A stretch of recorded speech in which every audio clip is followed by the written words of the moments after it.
الحمد لله نحمده ونستعينه ونستغفره ونعوذ بالله من شرور أنفسنا ومن سيئات أعمالنا من يهده الله فلا مضل له ومن يضلل فلا هادي له ونشهد أن لا إله إلا الله وحده لا شريك له وأشهد أن محمدا عبده ورسوله الذي أرسله بالحق بشيرا ونذيرا وداعيا إلى الله بإذنه وسراجا وقمرا منيرا أما بعد فقد قال الله تعالى في كلامه المجيد والفرقانه الحميد أما بعد فأعوذ بالله من الشيطان الرجيم بسم الله الرحمن الرحيم قاف والقرآن المجيد بل عجبوا أن جاءهم منذر منهم فقال الكافرون هذا شيء عظيم أإذا متنا وكنا ترابا ذلك رجع بعيد قد علمنا ما تنقص الأرض منهم وعندنا كتاب حفيظ بل كذبوا بالحق لما جاءهم فهم في أمر مريج أفلم ينظروا إلى السماء فوقهم كيف بنيناها وزيناها وما لها من فروج والأرض مددناها وألقينا فيها رواسي وأنبتنا فيها من كل زوج بحيث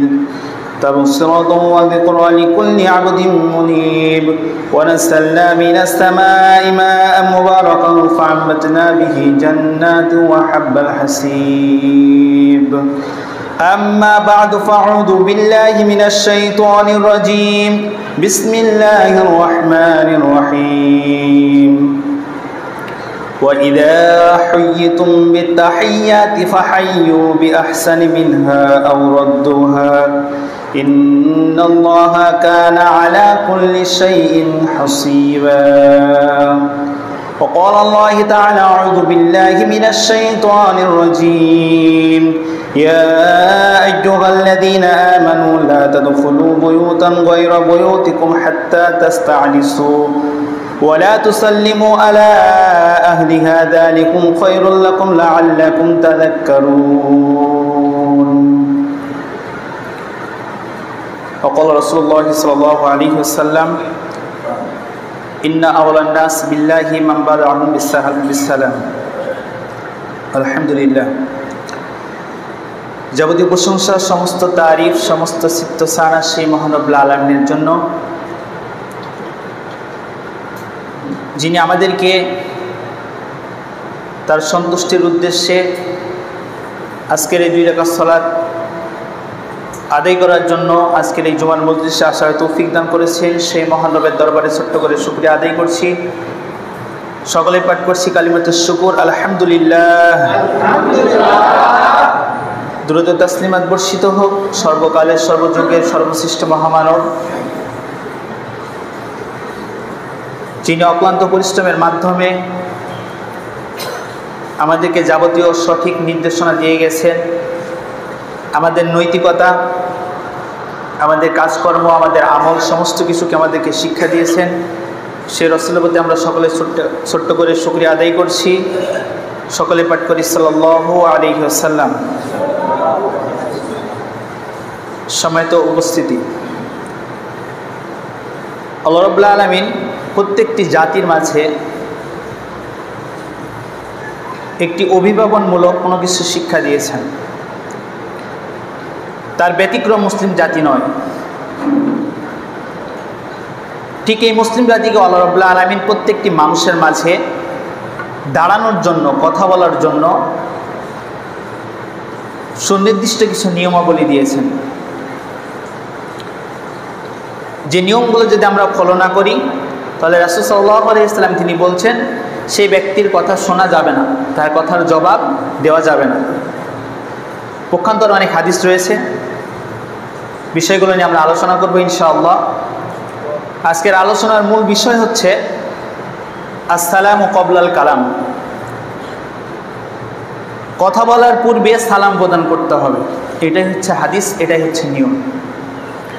আপনি একজন মুসলমান হয়ে অপর মুসলমানের সঙ্গে যখন কথা বলবেন, কথা বলার পূর্বে অবশ্যই আমাদেরকে সালাম প্রদান করতে হবে। যদি আমরা সালাম না দিয়ে কথাবার্তা বলি তাহলে আমাদের কথা গ্রহণযোগ্য হবে না, বরং সেখানে শয়তান প্রদর্শন করবে, আমাদের কাজগুলো কখনোই গ্রহণীয় হবে না। সম্মানিত উপস্থিতি, আসুন কথাগুলো শুধুমাত্র নিজের মতো করে বানিয়ে বললে হবে না, প্রত্যেকটি কথার প্রমাণ সহকারে মানুষের মাঝে উপস্থাপনা করতে হবে। এটা হচ্ছে একজন দায়ীর কর্তব্য। তারই ধারাবাহিকতায় কোরআন এবং সহিহ হাদিস থেকে আমরা প্রত্যেকটি কথার দলিল সহকারে আপনাদের মাঝে উপস্থাপনা করবো ইনশাআল্লাহ।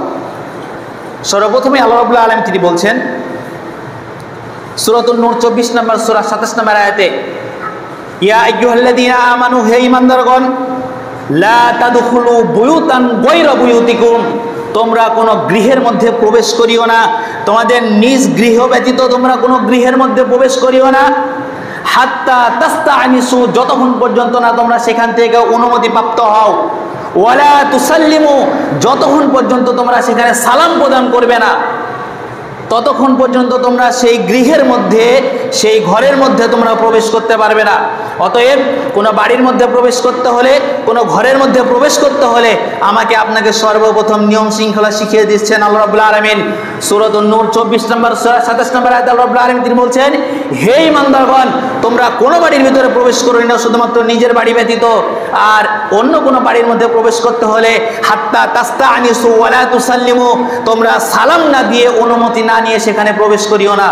অনেক হাদিস রয়েছে সাহাবী কেরাম তারা সালাম দিয়ে জবাব পায়নি, অনুমতি পায়নি, সেই গৃহ থেকে ফিরে চলে এসেছে, সেই গৃহ থেকে ফিরে চলে এসেছে শুধুমাত্র সেখানে অনুমতি না পাওয়ার কারণেই। প্রক্ষান্তরে তাই রাসূল সাল্লাল্লাহু আলাইহি ওয়াসাল্লামকে শিক্ষা দেওয়া হচ্ছে, আল্লাহ রাব্বুল আলামিন তিনি বলছেন ততক্ষণ তোমরা সেই ঘরের মধ্যে প্রবেশ করিও না, সেই ঘর থেকে যদি কখনো তোমরা অনুমতি না পাও এবং যদি তোমরা সালাম প্রদান না করো। অতএব সর্বপ্রথম কাজ হচ্ছে আসসালামু আলাইকুম ইয়া আহলাল বাইত, সালাম প্রদান করতে হবে সর্বপ্রথমে। বাড়িতে ঢোকার আগে, গেটে প্রবেশ করার পূর্বেই, দরজাতে প্রবেশ করার পূর্বেই আমাদেরকে সালাম প্রদান করতে হবে। বর্তমান সময়ে দেখা যায় অনেক কলিং বেল রয়েছে, যে কলিং বেলের মাধ্যমে আমরা জানান দিই যে বাহিরে কোনো মানুষ রয়েছে, আর এই কলিং বেল তখনও সঠিক হবে না যদি সেই কলিং বেল চাপার সময় সালাম বলা না হয়। সেই বাড়িতে ঢোকা আপনার জন্য জায়েজ হবে না যতক্ষণ পর্যন্ত আপনি সেই বাড়িতে সালাম না দিয়ে প্রবেশ করবেন। আপনি যখনই সালাম দিয়ে প্রবেশ করবেন, সালাম দিবেন এবং তার অনুমতি কামনা করবেন। সে যদি অনুমতি প্রদান করে বাড়ির মধ্য থেকে, সেখান থেকে যদি অনুমতি দেওয়া হয় তবে আপনাকে সেই বাড়ির মধ্যে প্রবেশ করার জন্য আপনি সেখানে, আপনাকে অনুগ্রহ করা হয়েছে, সেখানে আপনাকে দয়া করা হয়েছে, আপনি সেই বাড়ির মধ্যে প্রবেশ করতে পারেন। নতচ সেই বাড়ির ভিতরে প্রবেশ করার আমার আপনার অধিকার সেখানে নেই। তাই তো রাসূল সাল্লাল্লাহু আলাইহি ওয়াসাল্লামকে এই কথাটাই বলা হলো। আল্লাহ রাব্বুল আলামিন রাসূলকে উপদেশ দিয়ে বলছেন যে তোমরা যে কোনো বাড়ির মধ্যে প্রবেশ করতে হলে সর্বপ্রথমে তোমরা সালাম প্রদান করো এবং দ্বিতীয়ত তোমরা অনুমতি প্রার্থনা করো। সেখান থেকে যদি অনুমতি এবং সালামের মাধ্যমে অনুমতি নিয়ে যদি সেখানে সেটা গ্রহণযোগ্য হয় তাহলে সেই বাড়ির মধ্যে প্রবেশ করো, অথচ সেখান থেকে ফিরে চলে আসতে হবে। আর তাই তো আল্লাহ রাব্বুল আলামিন তিনি বলছেন যালিকুম খায়রুল লাকুম লাআল্লাকুম তুকাদ্দিবুন, অবশ্যই আল্লাহ রাব্বুল আলামিন তিনি মানুষের মাঝে উপদেশ দিয়ে দিয়েছেন, আর এই ঈমানদারগণ হচ্ছে অবশ্যই তারা উপদেশ গ্রহণকারী, সম্ভবত তোমরা উপদেশ গ্রহণ করবে। তাই আল্লাহ রাব্বুল আলামিন আয়াতের শুরুতে সর্বপ্রথমেই তিনি ডেকে বলেছেন ইয়া আইয়ুহাল্লাযীনা আমানু, যারা ঈমানদার, যারা মুমিন, যারা মুত্তাকি, যারা আল্লাহ ভীরু, সেই সমস্ত বান্দাগণ তারা এই নিয়ম ফলো করেই চলবে। আর যারা মুত্তাকি, আল্লাহ ভীরু না, তারা দেখবেন রাতের গহীনে অন্ধকারের ভিতরে বাড়ির ভিতরে চুপি চুপি প্রবেশ করবে। এইটাই হচ্ছে শয়তান। কথা মনে হয় আপনাকে বোঝাতে পারিনি। আপনি বাড়িতে নেই, আপনার বাড়িতে অন্যান্য সদস্য রয়েছে, আপনার বাড়িতে অন্যায় কার্যকলাপ করার জন্য, অনৈতিক অজাচার কাজকর্ম করার জন্য রাতের গভীরে অন্ধকারের ভিতরে বিভিন্নভাবে সে গোপনে বাড়ির ভিতরে প্রবেশ করছে।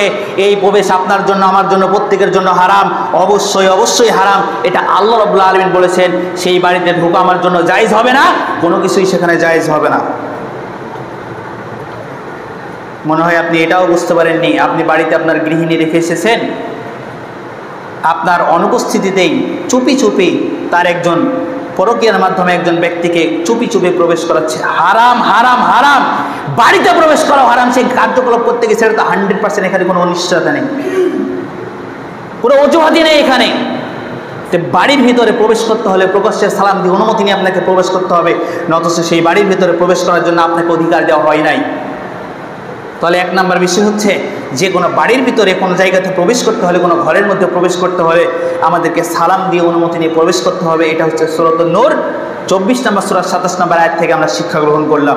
2 নম্বর বিষয় বলছিলাম, রাসূল সাল্লাল্লাহু আলাইহি ওয়াসাল্লামকে শিক্ষা দিয়ে বলা হচ্ছে, আল্লাহ রাব্বুল আলামিন বলেন সূরাতুন নিসা 4 নম্বর সূরা 86 নম্বর আয়াতে দিয়ে বলছেন, হে রাসূল তুমি শুনে রাখো, যদি কোনো ব্যক্তি তোমাকে সালাম প্রদান করে অতএব তোমার উপরে শান্তি কামনা করে, তুমি তাকে উত্তম কোনো কিছু প্রদান করো, অথচ সে যতটুকু বলেছে ততটুকুই তুমি তাকে প্রদান করো।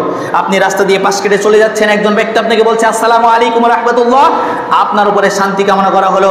একজন ব্যক্তি আপনাকে বলছে আসসালামু আলাইকুম ওয়া রাহমাতুল্লাহি ওয়া বারাকাতুহু, যখন আপনার উপরে সে শান্তি কামনা করলো, রহমত কামনা করলো, আপনার জন্য বরকত কামনা করলো, আপনাকে লক্ষ্য করে আপনাকে তার সালামের জবাব দিতে হবে, নয়তো আল্লাহ রাব্বুল আলামিনের কাছে হিসাব আপনাকে দিতে হবে। আয়াত হাদিস নাম্বার প্রমাণ নাম্বার আল্লাহ রাব্বুল আলামিন তিনি বলছেন সূরাতুন নিসা 4 নম্বর সূরা 86 নম্বর আয়াতে, ওয়াইদা হুইয়িতুম বিত্তাহিয়াতি ফাহাইয়ু বিআহসানি মিনহা আও রাদ্দুহা। আল্লাহ রাব্বুল আলামিন তিনি বলছেন, যখন কোনো ব্যক্তি তোমাকে অভিবাদন জানায়, যখন কোনো ব্যক্তি তোমাকে স্বাগতম জানাই, যখন কোনো ব্যক্তি তোমার উপরে শান্তি কামনা করে, তখন তুমি তার জন্য কি করো? তার জন্য উত্তম কোনো কিছু প্রদান করো। হুইয়িতুম বিত্তাহিয়াতি ফাহাইয়ু বিআহসানি মিনহা, তার জন্য উত্তম কোনো কিছু প্রদান করতে হবে, আর নচেত সে যতটুকু বলেছে ততটুকুই আপনাকে ফিরিয়ে দিতে হবে। এটাই হচ্ছে নিয়ম, এটাই হচ্ছে আমাদের শৃঙ্খলা। সম্মানিত উপস্থিতি, একজন ব্যক্তি রাস্তা দিয়ে অতিক্রান্ত হচ্ছে, আপনি সালামের জবাব না নিয়ে, সালামের জবাব না দিয়ে আপনি অতিক্রান্ত হতে পারবেন না। কঠোর হাদিস রয়েছে, সালামের জবাব না দিয়ে আপনি অতিক্রান্ত হতে পারবেন না। যদি আপনি অজ্ঞতাবশত না জেনে, আপনি যদি বুঝতে না পারেন তবে সেটা ভিন্ন ব্যাপার, কিন্তু আপনি জানার পরে আপনি অভিমান করে রাগ করে সেখান থেকে ফিরে চলে যাচ্ছেন, এই শিক্ষা আমাকে আপনাকে রাসূল সাল্লাল্লাহু আলাইহি ওয়াসাল্লাম দেন নাই। সম্মানিত উপস্থিতি, সময় সংকীর্ণ আমাদের মাঝে, কিছু বিষয় আপনাদের মাঝে উপস্থাপনা করবো সালাম সংক্রান্ত, যার কারণে আমরা প্রত্যেকটা বিষয়কে সংকীর্ণ করে নিচ্ছি তাফসীর ছাড়াই।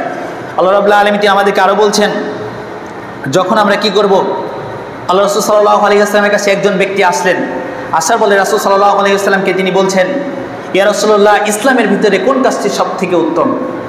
রাসূল সাল্লাল্লাহু আলাইহি ওয়াসাল্লামকে তিনি বলছেন, আইয়ুল ইসলামি খায়র, ইয়া রাসূলুল্লাহ, ইসলামের ভিতরে সব থেকে কোন কাজটি উত্তম? ক্বালা রাসূলুল্লাহ সাল্লাল্লাহু আলাইহি ওয়াসাল্লাম, তিনি বলছেন, তুতিমুত তাআম, তোমরা কি করো? খাদ্য প্রদান করো, এটা হচ্ছে সব থেকে উত্তম।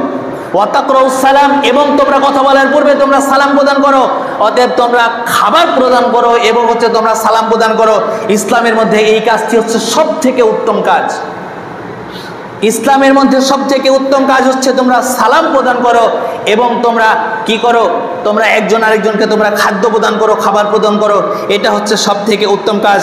তাই তো রাসূল সাল্লাল্লাহু আলাইহি ওয়াসাল্লাম তিনি তাকে শিখিয়ে দিলেন যে তুমি কি করো? উত্তম কাজ করার জন্য প্রথমে তাদেরকে খাদ্য প্রদান করো এবং মানুষদেরকে সালাম প্রদান করো, এটা হচ্ছে ইসলামের ভিতরে সব থেকে উত্তম কাজ। সম্মানিত উপস্থিতি, আল্লাহ রাসূল সাল্লাল্লাহু আলাইহি ওয়াসাল্লাম শুধুমাত্র এটুকু বলে শেষ করে দেন নাই, ইন্নাল মুমিনুনা আল মুমিনুন সিত্তাতুন। আল্লাহ রাসূল সাল্লাল্লাহু আলাইহি ওয়াসাল্লাম তিনি বলছেন, মুসলিম শরীফের, তিরমিজি শরীফের 2737 নম্বর হাদিস, 2737 নম্বর হাদিস, রাসূল সাল্লাল্লাহু আলাইহি ওয়াসাল্লাম তিনি বলছেন, একজন মুমিনের জন্য অপর মুমিনের কয়টি হক রয়েছে? সিত্তাতুন, 6টি হক। একজন মুমিন অপর মুমিনের জন্য 6টি হক রয়েছে। 6টি হকের মধ্যে অন্যতম একটি হক হলো সে একজন মুসলমান হয়ে অপর মুসলমানকে সালাম প্রদান করবে। আপনি একজন মুসলমানকে দেখে আপনি অতিক্রান্ত হয়ে চলে যাচ্ছেন, এটা আমার আপনার হক নয়। আল্লাহ রাসূল সাল্লাল্লাহু আলাইহি ওয়াসাল্লাম তিনি বলছেন, একজন মুসলমান অপর মুসলমানের জন্য 6টি হক। যখন সে কি করবে? ইয়াউদুহু ইযা মারিজ, সর্বপ্রথম হক হচ্ছে যখন সে অসুস্থ হবে একজন মুসলমান তখন তাকে দেখতে যেতে হবে। এক নাম্বার বিষয় হচ্ছে যখন সে অসুস্থ হবে তাকে দেখতে যেতে হবে। ওয়াসহাদুহু ইযা মাতা, যখন কোনো ব্যক্তি সে মৃত্যুবরণ করবে তার জন্য সাক্ষ্য দিতে যেতে হবে। তবে সাক্ষ্য দেওয়ার পূর্বে কথা হলো সালাত আদায় করতে হবে, সে মুমিন হতে হবে, মুসলিম হতে হবে। আপনি এই কথাটি এখন মনে করতে পারেন যে আল্লাহ তো রাসূল সাল্লাল্লাহু আলাইহি ওয়াসাল্লামকে তিনি বলছেন ওয়াসহাদুহু ইযা মাতা, যখন কোনো ব্যক্তি মৃত্যুবরণ করবে তখন তার জানাজায় উপস্থিত হবে। শুধুমাত্র এই কথাটুকুই যদি ধরে নেন তাহলে আপনি হাদিসের প্রথম অংশটুকু কেন ভুলে গেলেন? কেননা আল্লাহ রাব্বুল আলামিন রাসূলকে জানিয়ে বলছেন, রাসূল তিনি বলছেন তিরমিজি শরীফের 2737 নম্বর হাদিস, ইন্নাল মুমিনুনা ওয়াল মুমিনুনা সিত্তাতুন, একজন মুমিনের জন্য অপর মুমিন, একজন বেঈমানের জন্য মুমিনের কথা বলা হয় নাই, একজন মুমিনের জন্য অপর মুমিন। অতএব মুমিনের জন্য মুমিনের হক হলো 6টি। যখন সে মৃত্যুবরণ করবে, ওয়াসহাদুহু ইযা মাতা, যখন সে মৃত্যুবরণ করবে তার জানাজায় সে সাক্ষ্য দিতে যাবে। জানাজা শব্দের অর্থই হচ্ছে সাক্ষ্য প্রদান করা।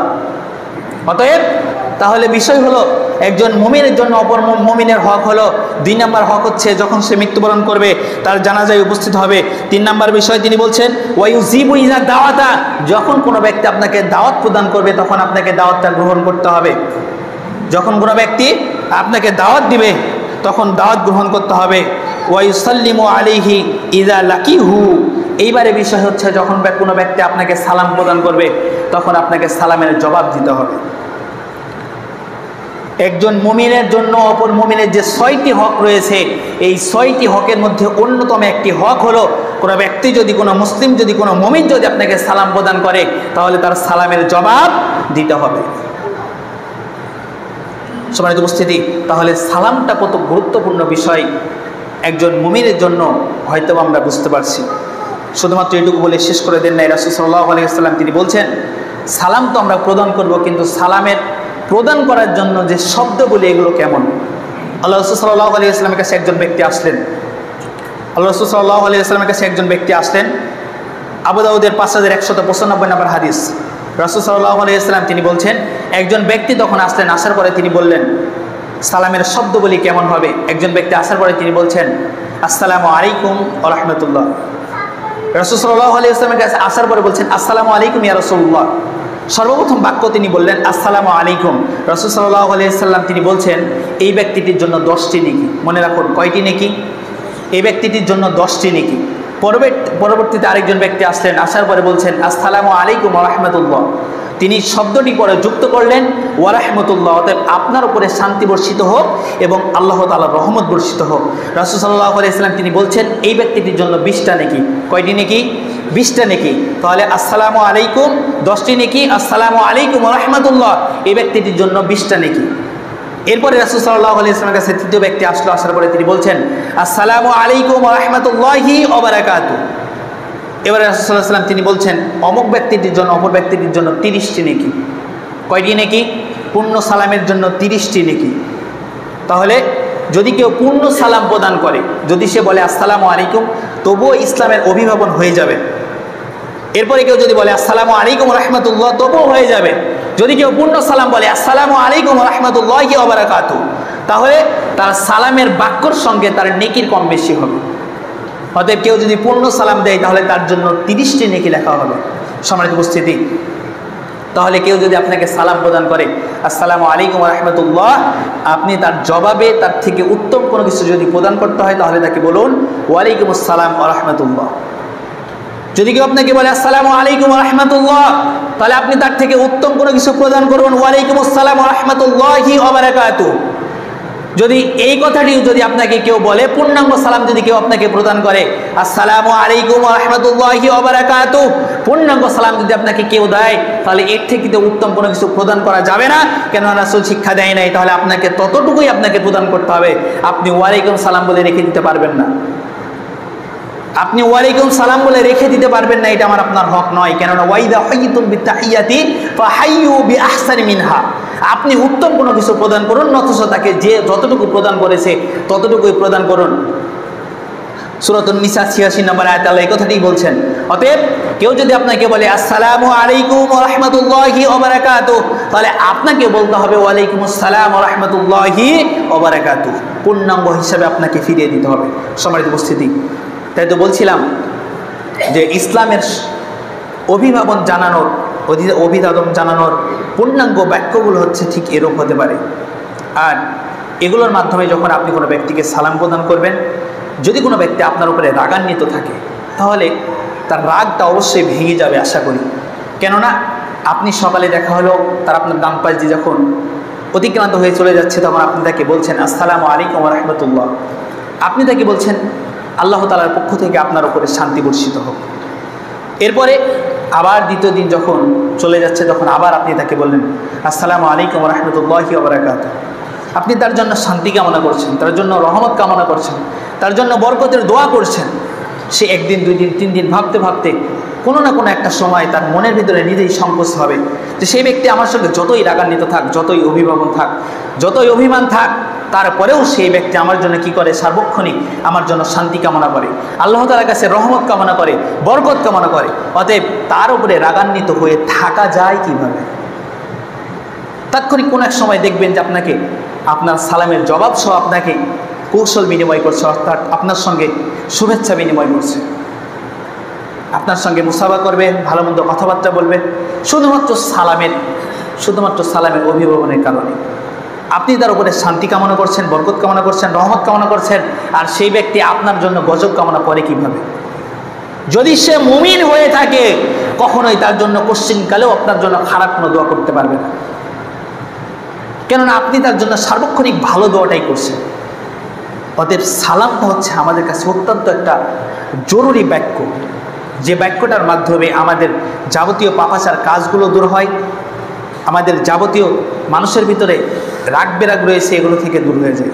সম্মানিত উপস্থিতি, তাই বারবার করে যদি আপনি একজন মানুষের উপরে শান্তি কামনা করেন, আমরা বিশ্বাস করি যে আল্লাহ রাব্বুল আলামিন তার মনের ভিতরে দয়া দিবেন, রহমত দিবেন, যার কারণে তার সেই ব্যক্তিটি আপনার প্রতি অনুগ্রহ হবে।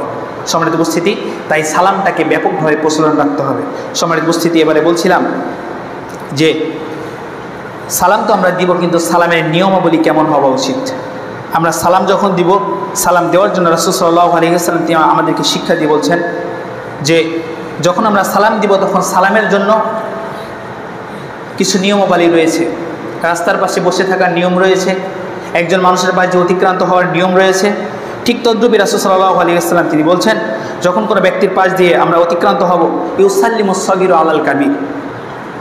সালামের মধ্যে সবথেকে প্রথম নিয়মটা হচ্ছে, একজন ছোট ব্যক্তি যে ছোট রয়েছে সে বড়দেরকে সালাম দিবে, যে বসে রয়েছে সে দাঁড়িয়ে থাকা ব্যক্তিকে সালাম দিবে, যে দাঁড়িয়ে রয়েছে সে বসে থাকা ব্যক্তিকে সালাম দিবে, যে গমন করছে অর্থাৎ রাস্তা দিয়ে পাশ দিয়ে চলে যাচ্ছে সে বসে থাকা ব্যক্তিকে সালাম দিবে।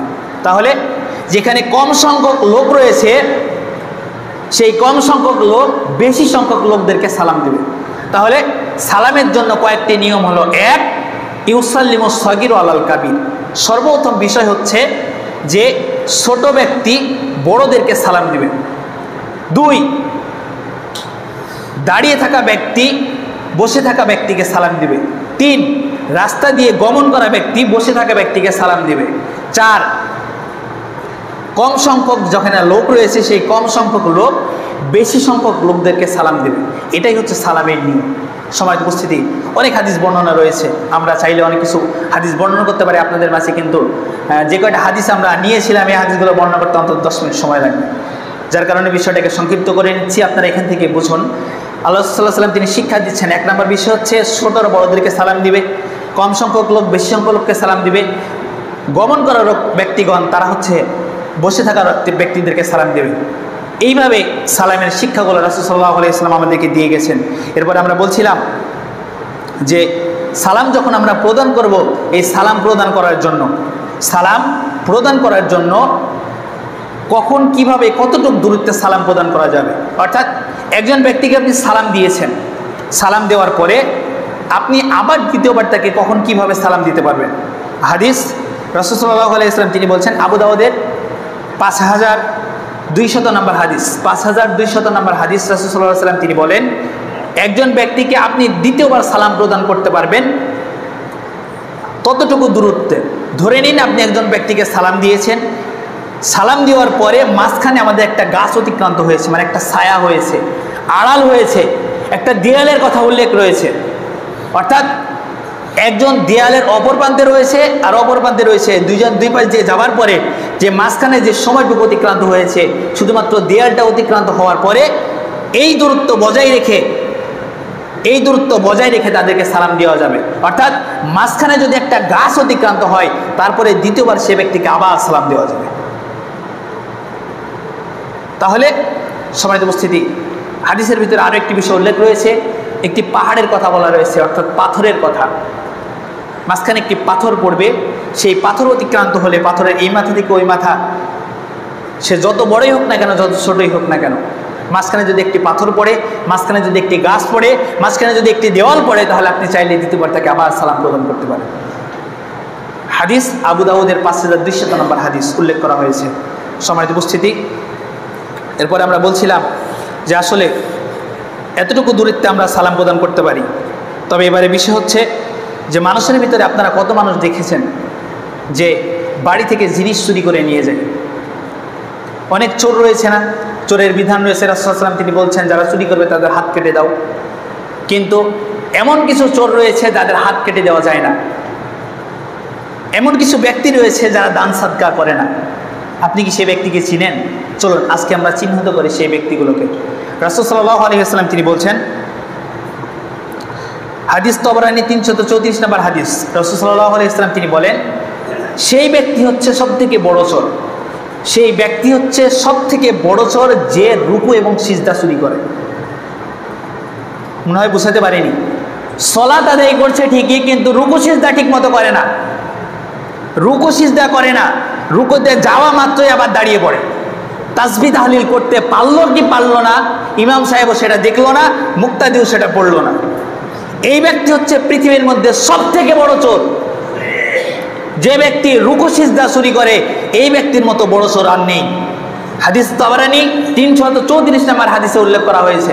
আর কৃপণ ব্যক্তির মধ্যে সবথেকে কৃপণ ব্যক্তি সেই যে ব্যক্তি একজন মুমিন হয়ে, একজন মুসলিম হয়ে অপর মুসলিমকে সালাম প্রদান করে না। এই ব্যক্তির মতো কৃপণ ব্যক্তি আর নেই। তাহলে দুইটা জিনিস আমরা জানলাম।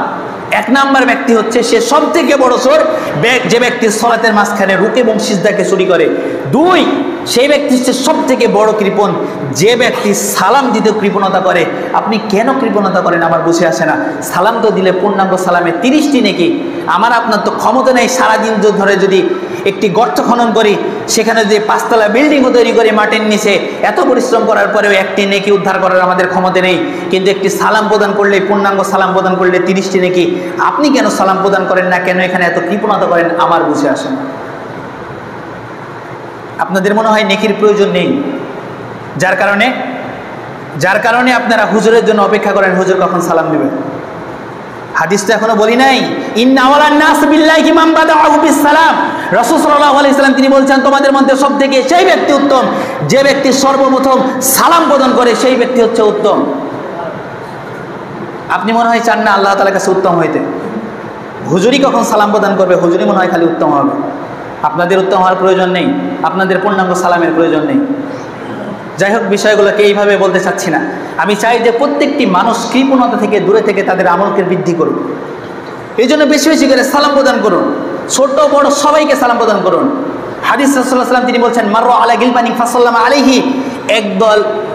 একদল ছোট বাচ্চাদের মাঝ থেকে একটা বাচ্চাদের দলের পাশ দিয়ে রাসূলুল্লাহ সাল্লাল্লাহু আলাইহি ওয়াসাল্লাম অতিক্রান্ত হচ্ছিলেন।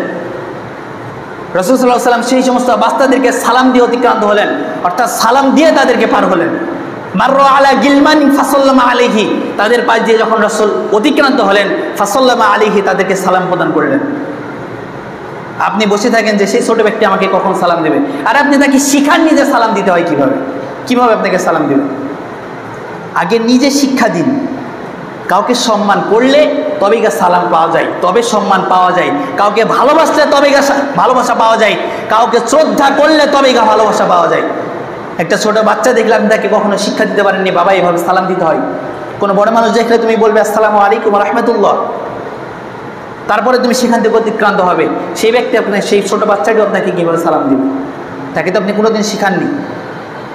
রাস্তার পাশ দিয়ে অতিক্রান্ত হচ্ছে, দূর হয়ে চলে যাচ্ছে, বাচ্চাটার ভিতরে কোনো শিক্ষাই নেই, আদব কায়দা কিছুই শিখানি, বাপ মা কিছুই শিখানি। বড় মানুষ দেখলে, হুজুর দেখলে, সম্মানী ব্যক্তি দেখলে, শিক্ষকদের দেখলে সালামও দেয় না। এটা আমাদের প্রচলিত বাক্য, কিন্তু আমাদের দুর্বলতা যে আমরা প্রকাশ করি না, আমরা তাদেরকে শিক্ষাই দিই নাই।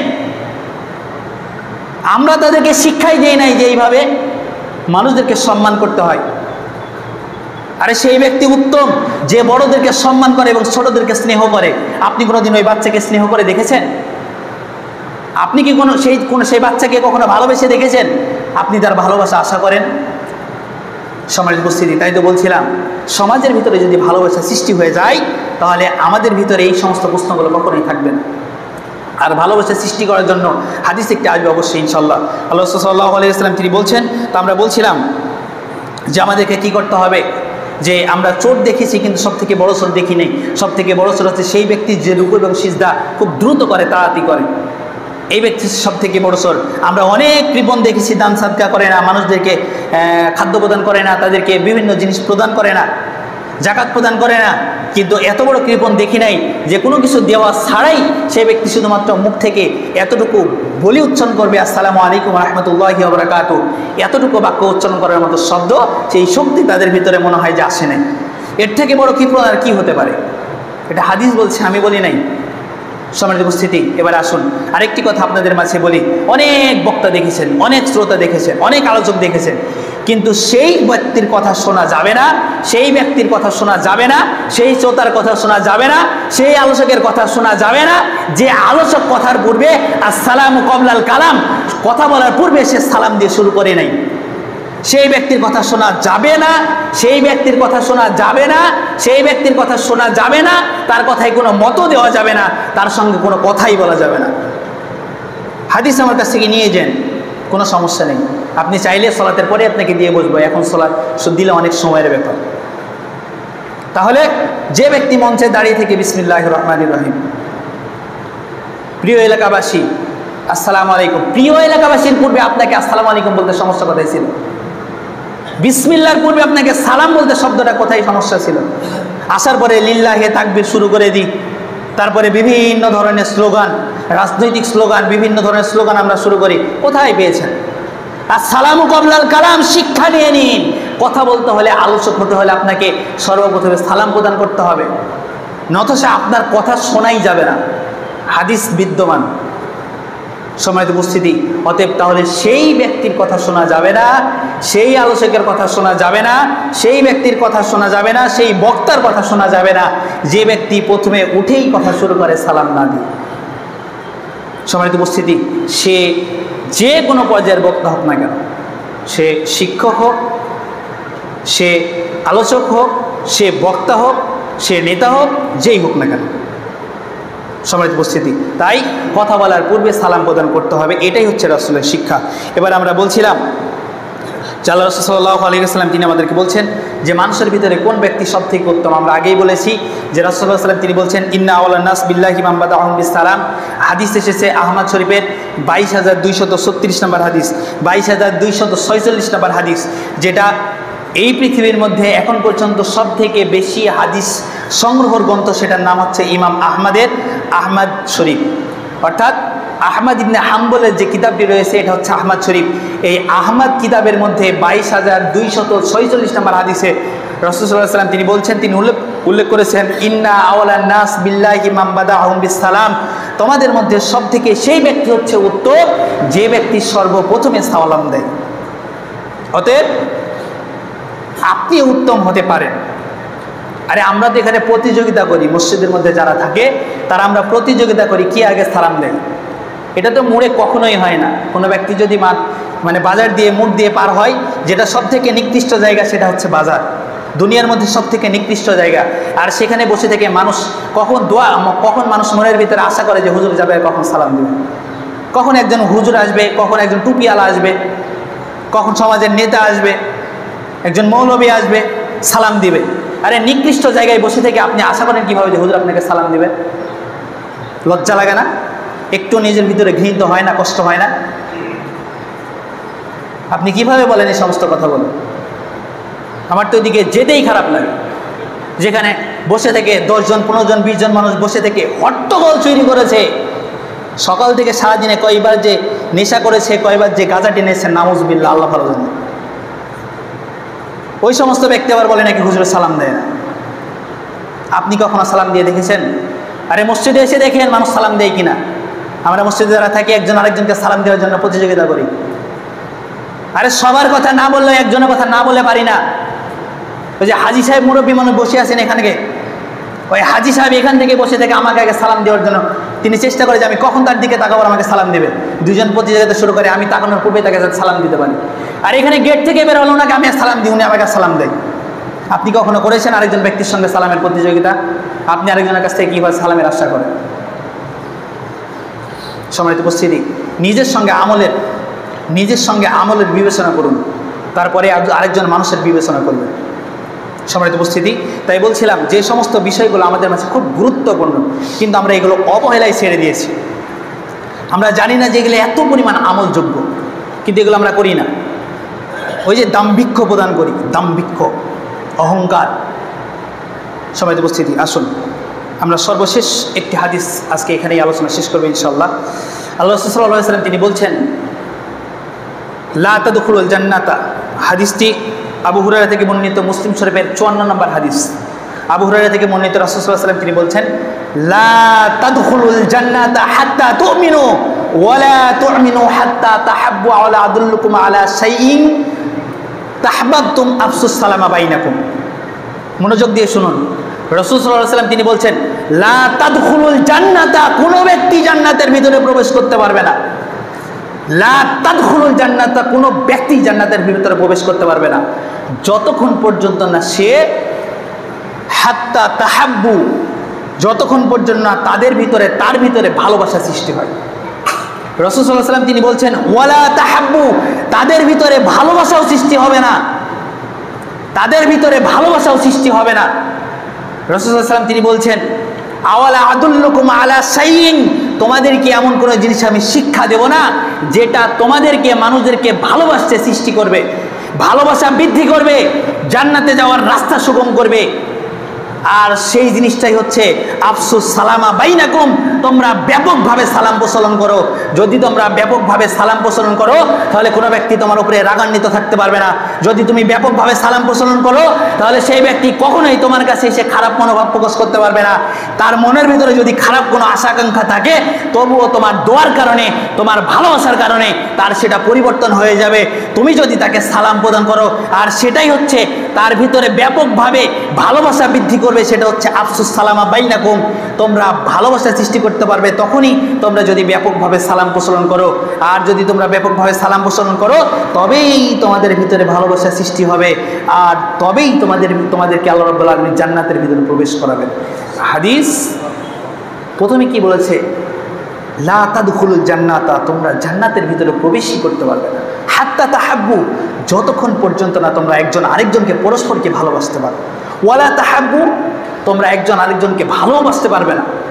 রাসূল এবারে বলছেন, তোমাদের এমন কোনো জিনিস শিক্ষা দেব না যেটা তোমাদেরকে ভালোবাসা সৃষ্টি করবে, আর সেটা হচ্ছে আফসুস সালামা বাইনাকুম, তোমরা ব্যাপকভাবে সালাম প্রচলন করো, তবেই তোমরা একজন আরেকজনকে ভালোবাসতে পারবে, আর তবেই আল্লাহ রাব্বুল আলামিন তোমাদেরকে জান্নাতের ভিতরে প্রবেশ করাবেন। তাহলে আমরা বুঝতে পারি এই হাদিসটি থেকে, মুসলিম শরীফের 54 নম্বর হাদিস থেকে, আবু হুরায়রা প্রসিদ্ধ সাহাবী, তিনি বলছেন, রাসূলুল্লাহ সাল্লাল্লাহু আলাইহি ওয়াসাল্লাম তিনি বলেছেন, মানুষের ভিতরে যখনই ভালোবাসা সৃষ্টি হবে, যখন তারা সালাম বেশি করে প্রচলন করবে। অতএব ভালোবাসা বেশি বেশি করে সৃষ্টি করার জন্য, জান্নাতে যাওয়ার জন্য, ভালোবাসা সৃষ্টি করার জন্য বেশিভাবে ব্যাপকভাবে আল্লাহ রাব্বুল আলামিন আমাদেরকে সালাম প্রদান করার তৌফিক দান করুন। সকলে বলছি আল্লাহুম্মা আমিন। এই বলে আজকের সংক্ষিপ্ত খুতবা ইতি করছি। এই দাওয়া এবং এই দাবি রেখে আল্লাহ রাব্বুল আলামিন সবাইকে, আমাদেরকে প্রত্যেকটি কথা বলার পূর্বে আমাদেরকে সালাম প্রদান করার তৌফিক দান করুন। যে সালামের ভিতরে আমাদের বরকত রয়েছে, রহমত রয়েছে, শান্তি রয়েছে, আল্লাহ রাব্বুল আলামিন এই দোয়াগুলোকে প্রত্যেকটি মানুষের ভিতরে বুঝে শুনে আমল করার, বেশি বেশি করে নেকি করার, এই মাধ্যমকে তৈরি করে নেওয়ার, কৃপণতা থেকে দূরে থাকার তৌফিক দান করুন। সকল বলছি আল্লাহুম্মা আমিন।